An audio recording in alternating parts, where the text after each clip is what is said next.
Hi everyone, I'm Norbert from ZKCloud.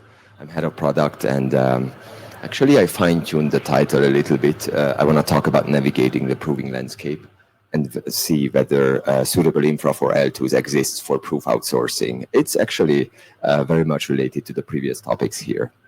So let's see, why are we talking about this? The thing is, just recently, the founder of STech, Zach, posted about third-party proving marketplaces as middlemen that may introduce risks and unhealthy dependencies to the underlying network, be it an L1 or an L2. And I think it's very important to discuss that. Does such proving infrastructure exist that can prevent this from happening? In order to find this out, let's define a couple of requirements, I think, which are inevitable for any proof provider that wants to adhere by these, like what Zach has been mentioning here. For example, possess equivalent censorship resistance and liveness properties as the underlying network. So a couple of requirements: neutrality, decentralization, very high liveness and censorship resistance, and then also it should provide execution guarantees and obviously very low proving costs. Now, let's dive in. What is the role of validated proofs in ZK rollups? That's a very quick summary here. So rollups rely on validated proofs for finality. The process is the following. Sequencers commit a block to L1 that they have built. The proof provider generates a validated proof. The proof gets submitted to L1. The L1 verifier contract checks whether the proof is valid. If valid, then the block or the batch or the epoch reaches finality. If not, then the chain can be pruned and reorgs can very well happen. And I mean, I'm not just talking about invalid proof, I'm talking about a missing proof in case of non-delivery. And that's an important thing we are going to talk about later on as well. Now, as we go into this topic, I want to quickly take a look at whether, like, a slightly different but still related area, which is validator selection for POS networks. Traditional decentralized blockchains running on POS. Do they use auctions? Nope. Actually, the thing is that the attack surface for auctions is too high. And because of that, the increased risk of centralization, favoring the most resource-rich entities, is also there. And honestly, up until now, regardless what type of sophisticated auctioning mechanisms or matching algorithms have been developed, there has been none that could match the credible neutrality of random selection, which ensures high decentralization, liveness, and censorship resistance. Obviously, with random selection, we all know if some entity spins up 100 nodes, 100 validator nodes, their chances of being selected is going to be higher. That's something we cannot prevent, but it's not related to any prover network or any specific blockchain. That's just the way the blockchains work based on random selection. Now, there is one marketplace, though, that we can see, and it is a very good example of what an auction or a marketplace may actually come with. So MEV relays. We all know on Ethereum with proposer-builder separation came relays like flashbots. Now, and they had quite a big of an impact on the block building and on the decentralization of Ethereum as well. The process for block building, I mean, just a quick thing because it's not related to ZK. So basically, proposers are the randomly selected validators of Ethereum to build the next block, while builders are sophisticated entities that are specialized in building the most optimal block content that yields the most revenue. So these builders compose blocks with these optimized content. They send the bid to the relay. The block proposer commits to the best bid. They haven't seen the content yet, because if they did, they could actually just steal the content and build the block themselves. They commit to the best bid. And then the block content is revealed to the block proposer, who proposes it as the next block, and then the bid gets settled. Now, as of today, the impact of MEV relays is the following. It's been, by the way, after the merge, it's been much worse, so to say, but it's still quite interesting. About 2/3 of Ethereum blocks are built through relays.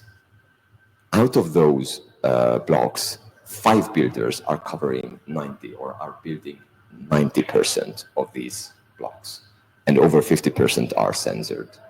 So the thing is, we see that there is a huge decentralized validator set of Ethereum, but actually 5 builders are building 90% of the 2/3 of Ethereum blocks.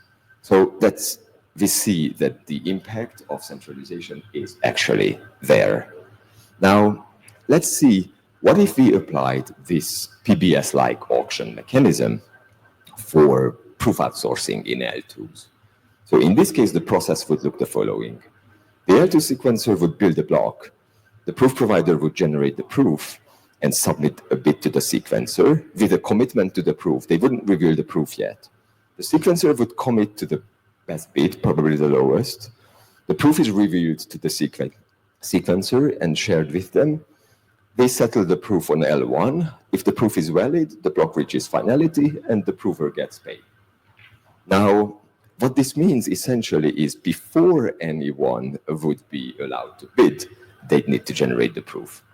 But the impact of that is significant wasted compute plus a race to the bottom in bidding. And both of these are such characteristics that only rich entities can afford. So the result, as we've mentioned, or as we've seen here in the previous slide, is kind of predictable. Centralization risks and whatever comes with it, increased liveness risks and censorship risks. And there is a very viable risk that they could control the cost of proving over time, or gain control over the cost of proving over time. So the reason why I think it's important to mention is because let's explore, is it different with any other type of auction out there that does not have necessarily this wasted compute? The thing is, as long as the proof cost is a dominant factor in any matching algorithm, it puts decentralization at risk. And the reason why I've put this title to this slide is that in an auction, there is a one-to-one match. So I need a proof, someone bids, I accept the bid, we are matched one-to-one. If that prover doesn't deliver the proof, I need to start the thing all over. So there is no way to add redundancy in an auction. I just gotta start it all over. But then the question comes, why are auctions popular? Most of the time they are thought of as the mechanism to make proving cheap. I don't agree, and this may be a controversial take.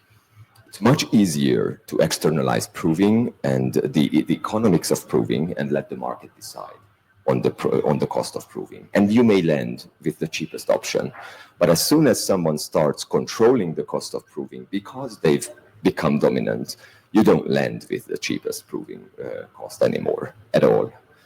So in that sense, obviously, it's much easier to let the market decide and build it that way. It's much harder to build a network which has sufficient decentralization, a certain user-centric economics baked into the protocol, and while it's an external entity, it guarantees you the save. I mean, it doesn't introduce any unhealthy dependencies or any unhealthy or any additional risks that Zach has been talking about here. So let's quickly look at what this would actually look like. I think in this case, we need to go back to the basics. So permissionless network, that's a given. Auction-based marketplaces can also have this, that's fine. But by going back to the basics, I meant going back to random selection for provers as well. Just like for validator selection on traditional POS networks. There is nothing that's more neutral and risk-free as of now. But we need to add a couple of additional features. So user-centric economics. We need to bake this into the protocol, in my opinion, because If we do that, even if someone spins up 100 entities, 100 prover nodes, and increases their own chances of being selected, they cannot take control over the cost of proving, even if they become slightly dominant in the network. Then you add on top customizable redundancy, which might increase the cost somewhat, but depending on a use case, that could actually be very valid. And then a couple of execution guarantees. Obviously, highly optimized hardware and economic security can be there with auctions as well, that's no question.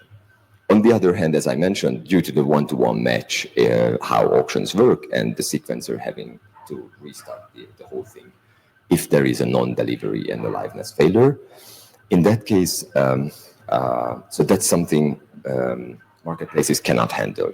So if you go with random selection and with the setup we've been kind of hinting to, you can build in fallback mechanisms, which can consist of a secondary prover, for example, in case the first one fails to deliver the proof, or you can open up the network, open up the proving job for anyone to come in. First come, first serve, deliver the proof, and get rewarded for that. And all this should be done with no further action needed from the sequencer. Now, most of these things, and I think I've highlighted three, which are characteristic of marketplaces as well. But all the rest are not there by default in auction-based prover networks or marketplaces. And due to this, there is a the risk profile of those networks is very different. So does this protocol exist now, what I've been talking about here? Actually, it does. It's called ZKCloud. We believe in a ZK future where proving is fast, cheap, and decentralized. And along these lines have we designed our own network. And this is the vision along which we've been building ZKCloud for over a year. It's decentralized, permissionless, super cheap, and it's built to fully align with the needs of L2s. Is it available now? Yep.